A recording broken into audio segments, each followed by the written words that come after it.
आज तो हम एक दूसरे का गला काटने में लगे, कोई किसी को हजम करने तैयार नहीं। हम लोग कितने उल्टा सोचते हैं। जिसकी बेटी को अपने घर में लेके आते हैं ना, पहले हम उसे समझते हैं अपोजिट पार्टी। हाँ, इसे लूट लो, 5 लाख देने पड़ेंगे, 6 लाख देने पड़ेंगे, तब तेरी बेटी लेके जाएंगे। 10 लाख दे तो बता।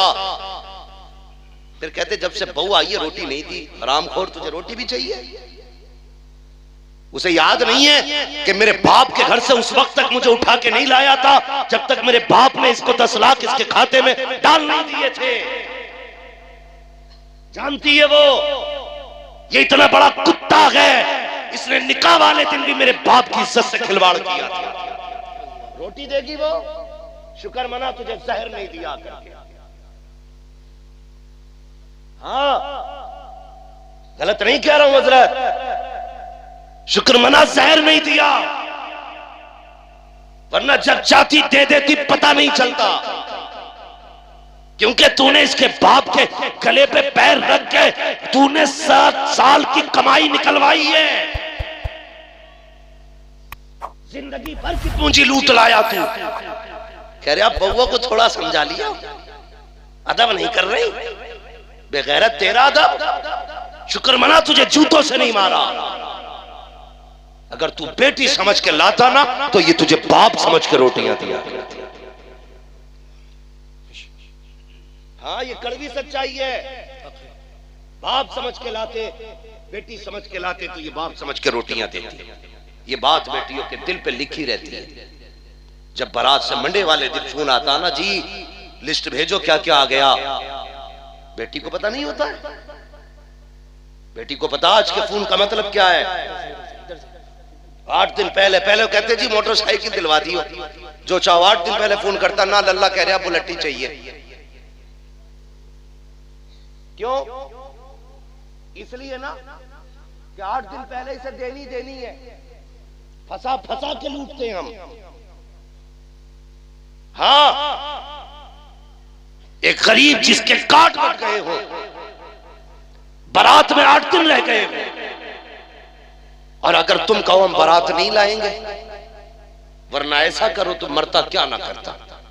उसके सामने फिर 2 रास्ते हैं, या तो फांसी लगा ले या फिर जायदाद में आग लगा के तुझे बुलेट दे। यह है फसाना। 8 दिन पहले कहा जाता है कि भाई शादी में 8 दिन रह गए, लल्ला कह रहा भाई जो है ना स्प्लेंडर से काम नहीं चलेगा, बुलेट ही चाहिए। बाप फिर बेटी के आगे बैठता है और रोता है, कहता बेटी मुश्किल आ गई है। अब्बा कौन सी बात का? ससुराल वालों ने फोन किया तेरी, उन्होंने कहा बुलेट दो तो बताओ। बच्ची जानते हो क्या कहती है? कुछ नहीं कहती, बस इतना कहती है अब्बा एक काम कर, थोड़ी सी जहर की पुड़िया ला दे, मैं मर जाती हूं, तेरी भी इज्जत रह जाएगी और बस मेरा भी झगड़ा खत्म हो जाएगा। इस तरह से बेटियां तुम्हारे दरवाजे तक आती हैं। कई बापों ने ना, जब बेटे वालों ने कहा जी 8 दिन रह गए बारात के, ला तो रहे हो, ये बताओ लिस्ट में क्या क्या है। कहा जी 500 लीटर का फ्रिज है, नहीं हमें 600 लीटर का चाहिए। वॉशिंग मशीन हमें 8 किलो वाली चाहिए। जब ये डिमांडें बढ़ी है ना, तो कई बापों ने फांसी लगाई है, कई बेटियां जहर खा के मर गई हैं। आज हम कहते हैं ना हम बड़े सुख में हैं, वो फिर इतने दुख उठा के बेटी ससुराल आई है। क्या नहीं करता बाप। मेरा साहब गलत नहीं कह रहा हूं। अक्सर लोगों की हम पे ये सर पे उतरी हुई बातें हैं, अक्सर लोगों के साथ बीता हुआ ये। 3 दिन पहले पूछता अच्छा खाना तो बता दो, कुछ नहीं चाहिए बस इज्जत रह जाए। बारात को खाना अच्छा दे दियो, तेरे बाप की बारात है, इसके गल्ले पे तेरे बाप ने कमा के नाच डाला इसके घर में। बोटी इतनी बड़ी हो, रोटी इतनी बड़ी हो, हाँ ऐसा ऐसा चाहिए, वैसा वैसा चाहिए। पूछना इस्लाम में बारात का तसव्वुर ही नहीं है। अगर कोई इज्जत के लिए बुला रहा है ना, तो 800 भर के मत जाओ, 600 मत जाओ, चंद लोग चले जाओ, खाने की शर्त ना लगा, वो खिलाते तब भी सुभान अल्लाह, ना खिलाए तब भी सुभान अल्लाह। ये सोच पैदा होगी हमें? नहीं, हो ही नहीं सकती। बदलो अपने तरीके। बेटी के बाप पे छोड़ दो, जो चाहो खिला दो। इसकी वजह से हमारी कौम डूब रही है, बर्बाद हो रही है इसकी वजह से। और एक सबसे बड़ी कमी और बता दूं, एक सबसे बड़ी कमी और है, दावत एक की होती है तो 3 जाते हैं मोटरसाइकिल पे बैठ के। वो तो कभी कभी जगह न रहती ना, डंडे बांट देना मोटरसाइकिल में, तू भी बैठ जा, फ्री की बट रही है। दावत जितने लोगों की हुआ करे ना, उतनी लोग जाया करें। दावत एक की है ना तो 3 मत लेके जा, बैठ जा यार, बैठ जा, तुझे भी खिला के लाऊंगा। वो बड़ी टॉप की है यार, ये टॉप की ऐसे नहीं बनी है, यहाँ का पसीना यहाँ गिरा है, तब बेटी के बाप ने इसे टॉप बनाया है। देखा है कभी ना, बारात में जाते हो, सारे लोग खुश होते हैं, बाराती खा खा के यूं करते हैं, यूं, और खिलाने वाले हाँ भाई कुछ चाहिए, लेकिन सबसे उदास उस महफिल में बेटी का बाप होता है। सबसे उदास, पूछने की जरूरत नहीं है, जिसका चेहरा सबसे ज्यादा उतरा हुआ हो, समझ लेना ये बेटी का बाप है।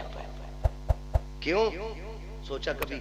जब खाना चलता आगे पीछे दौड़ता है, कहता कोई कमी रह जाए तो माफ कर देना, कोई कमी रह जाए तो माफ कर देना, जो कुछ था बस मैंने इंतजाम कर दिया, कच्चे बच्चे पक्के को माफ कर देना। मगर हमारी कौम भी इतनी बेगैरत हो गई है, कभी बाप के ख्याल नहीं करती है, कभी उसका चेहरा नहीं देखती है। ओ यार, जो 3-3 6-6 भर के जा रहे हो ना 2-2 की जगह पे, खुदा के वास्ते तुम्हें पता है आज रोटियां गिनती के हिसाब से बनाते हैं बनाने वाले, मशवरा देने वाले बैठ के कहते हैं कितनी बारात आ रही है, का 400 लोगों की बारात है, का इतने चावल कर लो, इतना गोश्त कर लो, पूरा पड़ जाएगा, प्लस में तुम्हारे मेहमान भी हैं, वो इसमें निबट जाएंगे। लेकिन जब एक एक के साथ 3-3 चले हैं, तुम्हें पता है जो रोटियां 6 लोगों में खत्म होनी थी, वो सिर्फ बारात के 3 लोगों में खत्म हो जाती है, 3 फाके रह जाया करते हैं। अल्लाह अकबर, जब किसी एक बाराती के हिस्से में रोटी नहीं आती है, तब बाप का कलेजा फटता है। जिसने 600 लोगों को खिला दिया, 599 खा चुके, 600वां आदमी अगर ना खा पाए, उसकी पूरी मेहनत में पानी फिर जाया करता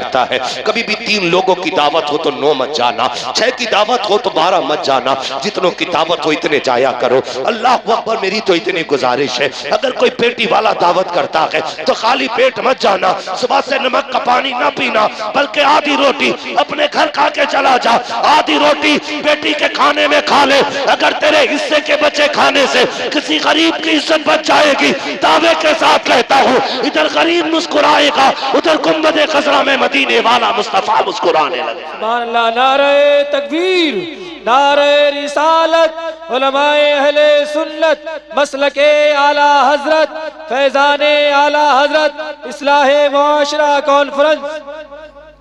समझ रहे मेरी बात? बुरी तो नहीं लग रही है, लगनी भी नहीं चाहिए, और लगेगी भी तो फर्क क्या पड़ता है।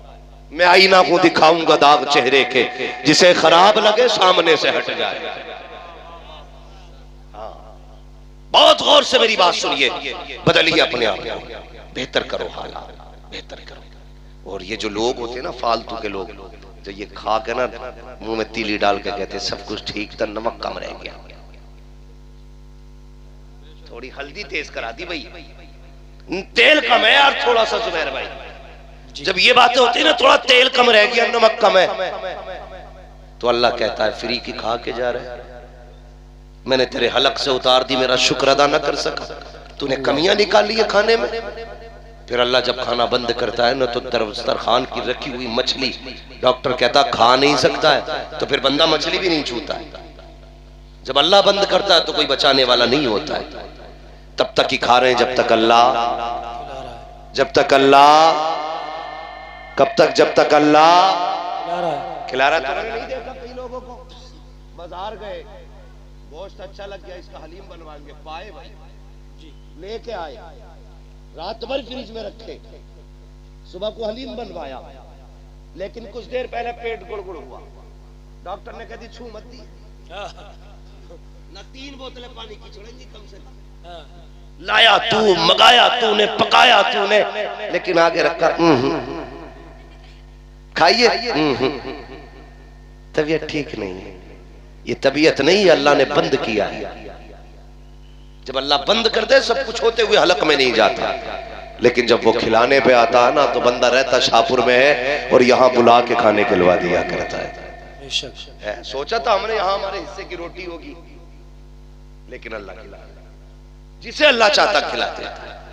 समझ रहे ना मेरी बात? तो कोशिशें करें अपने समाज को बेहतर करें, हर एक की बेटी को अपनी बेटी समझे, बहन समझे, दूसरों की इज्जतों की हिफाजत करें।